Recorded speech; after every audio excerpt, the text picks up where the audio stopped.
அனைவருக்கும் வணக்கம். சட்டமன்ற முக்கிய அறிவிப்பின்படி தமிழகம் முழுவதும் ரேஷன் அட்டைதாரர்களுக்கு மிக முக்கியமான அறிவிப்பு தற்போது தமிழக அரசு அறிவிக்கப்பட்டனர்.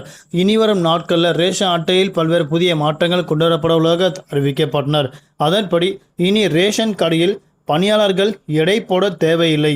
வந்தாச்சு புதிய டிஜிட்டல் பாக்கெட் சிஸ்டம் பற்றி இந்த வீடியோவில் முழுமையாக பார்க்கலாம்.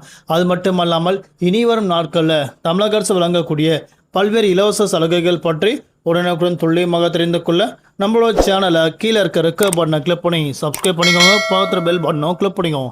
இந்த வீடியோ உங்களுக்கு பிடிச்சிருந்தா லைக் பண்ணுங்க. இப்போ வாங்க வீடியோக்குள் போகலாம்.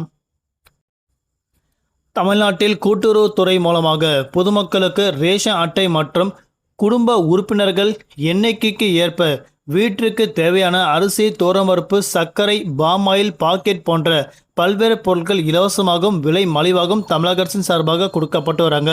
அது மட்டுமல்லாமல் பொருட்கள் பொது விநியோக திட்டத்தின் கீழ் நுகர்பொருள் வாணிப கழக வாயிலாக அந்தந்த ஊர்களில் செயல்படுத்தப்பட்டு அங்காடிகளில் இறக்கப்பட்டு பொதுமக்களுக்கு வழங்கப்பட்டுள்ளதாக அறிவிக்கப்பட்டாங்க. தமிழகத்தில் ஏறக்குறைய 2,05,00,000 அளவிற்கு ரேஷன் கார்டுகள் இயக்கப்பட்டு வருவதாக அறிவிக்கப்பட்டாங்க. அதற்கு ஏற்றவாறு மாநிலம் முழுவதும் சுமார் 35,083 ரேஷன் கடைகள் செயல்பட்டு வருவதாக அறிவிக்கப்பட்டனர். அந்த ரேஷன் கடைகளில் தமிழகம் முழுவதும் இனிவரும் காலங்களில் ரேஷன் அட்டைக்கு வழங்கக்கூடிய பல்வேறு இலவச பொருட்கள் பாக்கெட்டில் விநியோகம் செய்யப்படுவதாக தற்போது தமிழக அரசு மிக முக்கியமான அறிவிப்பு கொடுக்கப்பட்டனர். அடுத்த பட்டமாக ரேஷன் அங்காடியில் உள்ள பொருட்களை எலி, பூனை போன்ற உயிரினங்கள் கடித்து குதறுவதால் அரிசி மற்றும் ஏனைய பொருட்கள் பெருமளவில் சேதமடைவதாக அறிவிக்கப்பட்டனர். சில அங்காடிகளில் பணியாளர்களுக்கு பொருட்கள் பத்திரமாக பாதுகாக்கப்படவில்லை என குற்றம் சாட்டி வராங்க.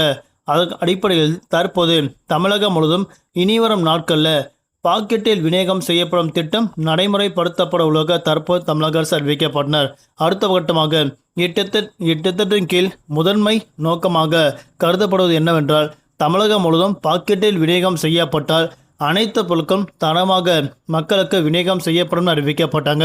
அதாவது பாக்கெட்டில் விநியோகம் செய்யப்பட்டால் அனைத்து பொருட்களும் தரமாக மக்களுக்கு விநியோகம் செய்யப்பட உள்ளதாக அறிவிக்கப்பட்டனர். அடுத்த கட்டமாக அரிசி தவிர்த்து மற்ற அனைத்து பொருட்களும் பாக்கெட்டில் விநியோகம் செய்யப்பட உள்ளதாக அறிவிக்கப்பட்டனர். அது மட்டுமல்லாமல் இனிவரும் நாட்களில் அடுத்த 2 முதல் 3 வாரங்களில் புதிதாக ரேஷன் கார்டு அச்சடிக்கப்பட்டு மக்களுக்கு விநியோகம் செய்யப்பட உள்ளதாக அறிவிக்கப்பட்டனர். அந்த ரேஷன் அட்டை மூலமாக பொதுமக்கள் குடும்ப தலைவிகள் கண்டிப்பாக மகளிர் உரிமை தொகை பெற தகுதியான நபர்களாக இருந்தால் கண்டிப்பாக அதற்கும் விண்ணப்பித்து அவர்கள் பெற்றுக்கொள்ளக்கூடிய வசதியும் தற்போது தமிழக அரசு அறிவிக்கப்பட்டனர். அடுத்தபடியாக ரேஷன் பொருட்கள் தரமாகவும் சுத்தமாகவும் சுகாதாரமாகவும் பொதுமக்களுக்கு சென்றடைய வேண்டும் என்பது இதன் நோக்கமாகவும் அறிவிக்கப்பட்டனர். எடை குறைவு பிரச்சினைக்கு நிரந்தரமாக தீர்வு காணும் வகையிலும் இனி பொருட்கள் தரமாக மக்களுக்கு விநியோகம் செய்யப்படும் வகையில் தற்போது சீல் செய்யப்பட்டு கடைகளுக்கு கொடுக்கப்படவுள்ளதாக தற்போது அறிவிக்கப்பட்டனர்.